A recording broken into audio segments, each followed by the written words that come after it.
नमस्कार दोस्तों, स्वागत है आपका एक बार फिर से बीएससी फर्स्ट ईयर की केमिस्ट्री क्लासेज में। देखो, हमने वीबीटी पढ़ ली, एमओटी पढ़ ली और वेस्पर सिद्धांत पढ़ लिया कंप्लीटली। ठीक है, आज हम क्या कर रहे हैं, जो हमने वीबीटी पढ़ी थी और जो हमने एबोटी पढ़ी थी, इनका कंपैरिजन कर रहे हैं, इनकी तुलना कर रहे हैं। ठीक है, तो हम इन दोनों के बीच में पाई जाने वाली समानताएं और दोनों के बीच में पाई जाने वाली असमानताओं का अध्ययन करने वाले हैं। सिमिलरिटी और डिससिमिलरिटी के बारे में हम पढ़ेंगे। ठीक है, तो सबसे पहले हम पढ़ते हैं वीबीटी और एमओटी की तुलना में इनमें कौन कौन सी समानताएं पाई जाती है, वो हमको पढ़नी है। कौन कौन सी सिमिलरिटी पाई जाती है। ठीक है, सबसे पहली बात क्या है, जो वीबीटी है और एमओटी है, वीबीटी और एमओटी दोनों ही सिद्धांत कोवलेंट बॉन्ड के बारे में बताते हैं। ठीक है, एमओटी और वीबीटी दोनों ही सिद्धांत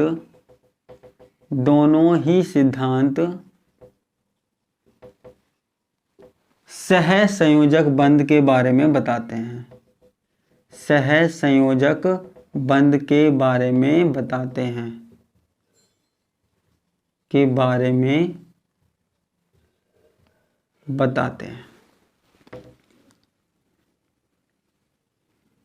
क्लियर है। दोनों देख लो, दोनों ही कोवलेंट बॉन्ड के बारे में बताएंगे, पहली बात। ठीक है, दूसरी क्या है, दोनों ही सिद्धांत हमको क्या बताते हैं कि जब भी सहसंयोजक बंध का निर्माण होगा तो जो अतिव्यापन होगा वो समान ऊर्जा वाले कक्षकों में होगा। ठीक है, तो यहां पे लिखते हैं, इन दोनों सिद्धांतों के अनुसार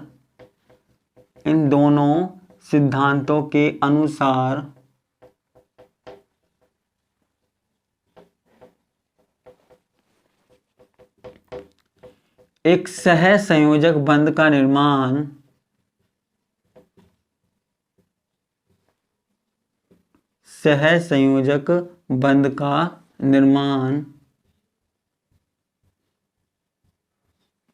ठीक है, दोनों ही सिद्धांतों के अनुसार एक सहसंयोजक बंध का निर्माण कैसे होता है वो हम देखते हैं।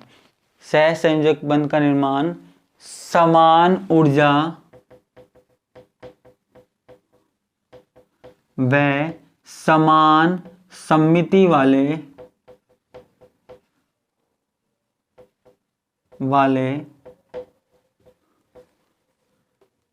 परमाणवीय कक्षकों द्वारा होता है। परमाणवीय कक्षकों के द्वारा होता है।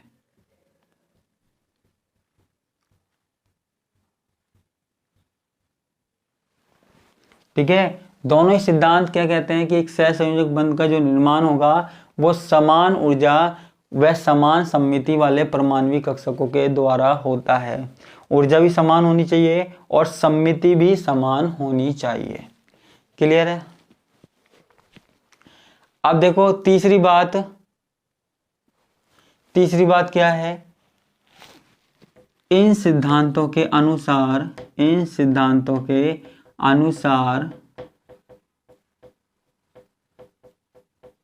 सहसंयोजक बंधों में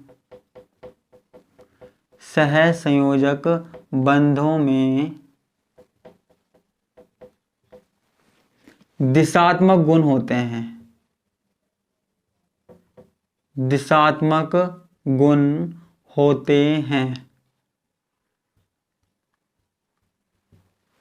ठीक है, सहसंयोजक बंधों में क्या होते हैं, दिशात्मक गुण होते हैं। ठीक है, और एक लास्ट बात और बताते हैं। लास्ट बात क्या बताते हैं कि दोनों सहसंयोजक बंध के निर्माण के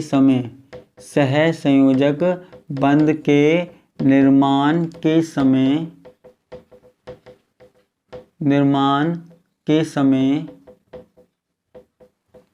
इलेक्ट्रॉन आवेश दोनों नाभिकों के मध्य एकत्रित हो जाता है, दोनों नाभिकों के मध्य एकत्रित हो जाता है।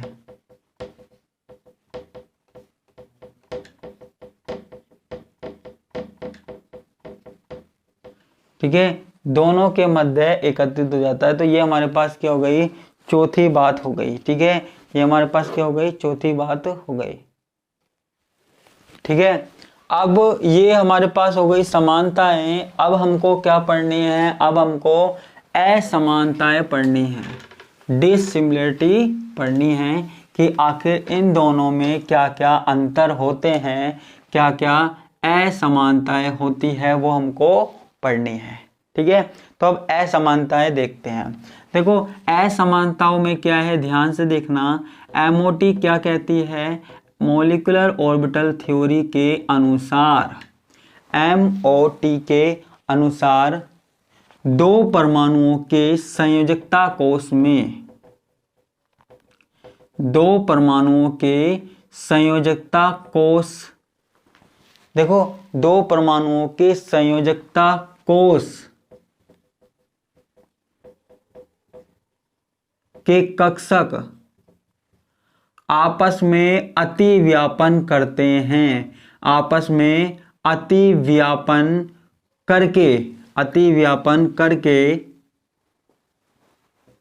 आणविक कक्षकों का निर्माण करते हैं। एमओटी हमने पिछली क्लास में पढ़ी है, तो हमको पता होगा दो परमाणु कक्षक जो होते हैं वो आपस में मिल जाते हैं और आपस में अतिव्यापन करके क्या करते हैं, आणविक कक्षकों का निर्माण करते हैं, आणविक कक्षकों का निर्माण करते हैं। ठीक है, जबकि वीबीटी में ऐसा नहीं होता। ठीक है, जबकि वीबीटी में ऐसा नहीं होता, वीबीटी में ऐसा नहीं बताया गया कि आणविक कक्षकों का निर्माण होता है। ये तो सिर्फ एमओटी में बताया गया। वीबीटी में तो सिर्फ इतना सा बताया गया कि दो परमाणु हैं वो आपस में इलेक्ट्रॉनों का साझा करते हैं, बस इतनी सी बात बताई गई किसमें, वीबीटी में। ठीक है, तो हम यहाँ पे लिखते हैं, क्या लिखते हैं, जबकि वीबीटी के अनुसार, जबकि वीबीटी के अनुसार, जबकि वीबीटी के अनुसार दो परमाणवीय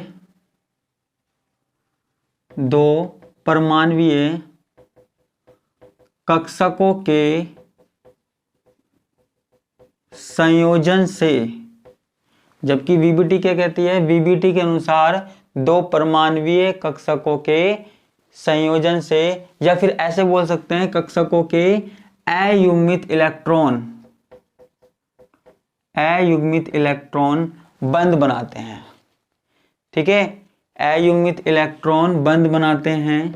ऐसे देखा होगा ना आपने, दो परमाणु हैं, दो परमाणु में जो अयुग्मित इलेक्ट्रॉन है दोनों के, तो आपस में क्या करते हैं, साझा करते हैं, इलेक्ट्रॉन साझे में रहते हैं, साझे में रहते हैं।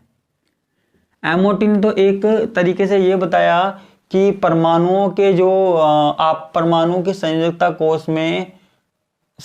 कोष जो होते हैं वो आपस में अतिव्यापन कर लेते हैं और नए कक्षक बनाते हैं, लेकिन वीबीटी ने ऐसा कुछ नहीं बताया। वीबीटी ने नहीं बताया कि नए ऑर्बिटल्स बनते हैं या नहीं बनते हैं, ऐसा कुछ भी वीबीटी ने नहीं बताया, पहले ही क्लियर कर दूं। वीबीटी ने सिर्फ इतना बताया कि दो परमाणु पास पास आते हैं, आपस में इलेक्ट्रॉनों के साझे द्वारा बंध बनाते हैं, बस इतनी सी बात किसने बताई, वीबीटी ने बताई। ठीक है, ये हो जाता है। अब देखो दूसरी बात क्या है, एमओटी के अनुसार, ठीक है, एमओटी में क्या होता है, एमओटी के अनुसार जब दो परमाणवीय कक्षक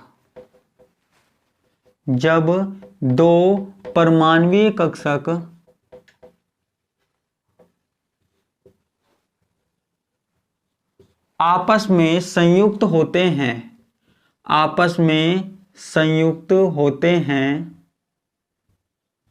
आपस में संयुक्त होते हैं, आपस में संयुक्त होते हैं या फिर मिल जाते हैं। एमओटी के अनुसार जब दो परमाणुीय कक्षक आपस में संयुक्त हो जाते हैं, ठीक है, जैसे दो परमाणु कक्षक है आपस में संयुक्त हो गए और दो नए कक्षक बन गए, ठीक है, तो ये जो दोनों कक्षक है ना, ये अपनी अपनी व्यक्तिगत पहचान खो देते हैं, ठीक है, अपने अपने गुणों को खो देते हैं, अपनी पहचान को खो देते हैं। लेकिन जबकि वीबीटी में ऐसा नहीं होता।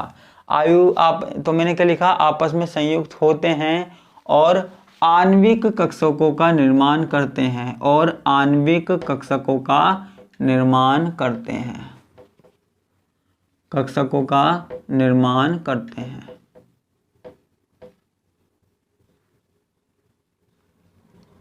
हैं, ठीक है, आणविक कक्षकों का क्या होगा, निर्माण करते हैं,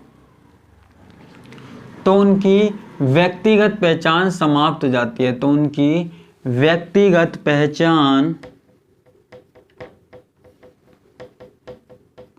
समाप्त हो जाती है,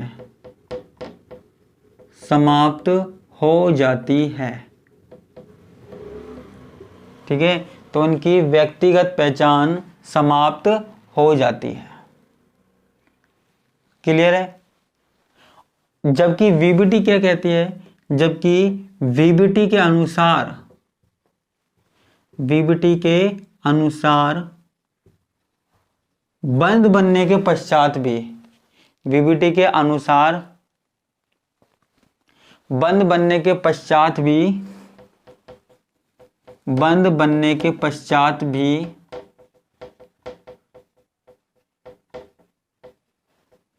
परमाणु अपनी पहचान बनाए रखते हैं, परमाणु अपनी पहचान बनाए रखते हैं, बनाए रखते हैं, ठीक है, ऐसे ही यहां होता है। क्लियर है? अब देखो यहां पे जो वीबीटी थी ना, है ना, वीबीटी थी, वीबीटी में मैंने आपको एक कमी भी लिखवाई थी, वीबीटी बंद की मात्रात्मक व्याख्या नहीं कर पाता है, वीबीटी बंद की केवल गुणात्मक व्याख्या कर पाता है, ठीक है, यानी कि वीबीटी यह नहीं बता पाता कि दो परमाणुओं के बीच में बनने वाला बंध जो है वो कितना सहसंयोजक होगा, कितना आयनिक होगा, यह कुछ भी नहीं बताता। तो वीबीटी बंध की केवल गुणात्मक व्याख्या करता है, गुणात्मक व्याख्या करने के लिए सही है, करने के लिए सही है, ठीक है, जबकि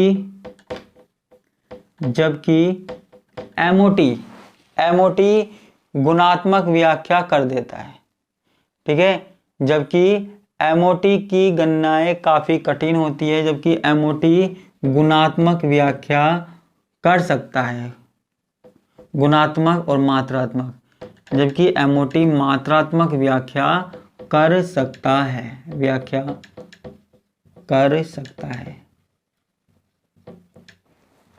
ठीक है, लेकिन जो इसकी कैलकुलेशन है वो बहुत ज़्यादा कठिन हो जाती है। आपने भी देखा होगा, आप भी एमओटी डायग्राम में घबरा गए होंगे कि किस तरीके से इलेक्ट्रॉन भरना है, किस तरीके से बॉन्ड ऑर्डर भरना है, बॉन्ड एनर्जी निकालनी है, तो आप भी जरा सा कंफ्यूज हो गए, ठीक है, क्योंकि इसकी गणनाएं काफ़ी कठिन होती है ना। हाँ, लेकिन इससे जो आंसर मिलते हैं ना वो एक हद तक सही मिलते हैं, है ना, इसके जो जवाब होते हैं, आंसर होते हैं, वो थोड़े से सेटिस्फाई करने वाले होते हैं। इससे हमें अपनी कई क्वेश्चनों का जवाब आराम से मिल सकता है।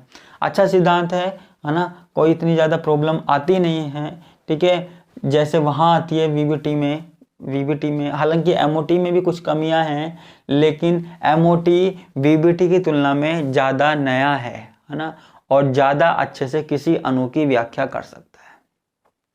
क्लियर है? तो ये हमारे पास क्या हो गया, वीबीटी और एमओटी की तुलना हो गई, किसकी, वैलेंस बॉन्ड थ्योरी और मॉलिक्यूलर ऑर्बिटल थ्योरी की तुलना हो गई। दोनों का हमने कंपैरिजन कर दिया, ठीक है, दोनों का हमने कंपैरिजन कर दिया इस तरीके से। तो आज के लिए बस इतना ही, बाकी का हम देखेंगे नेक्स्ट क्लास में। धन्यवाद, नमस्कार, बाय बाय।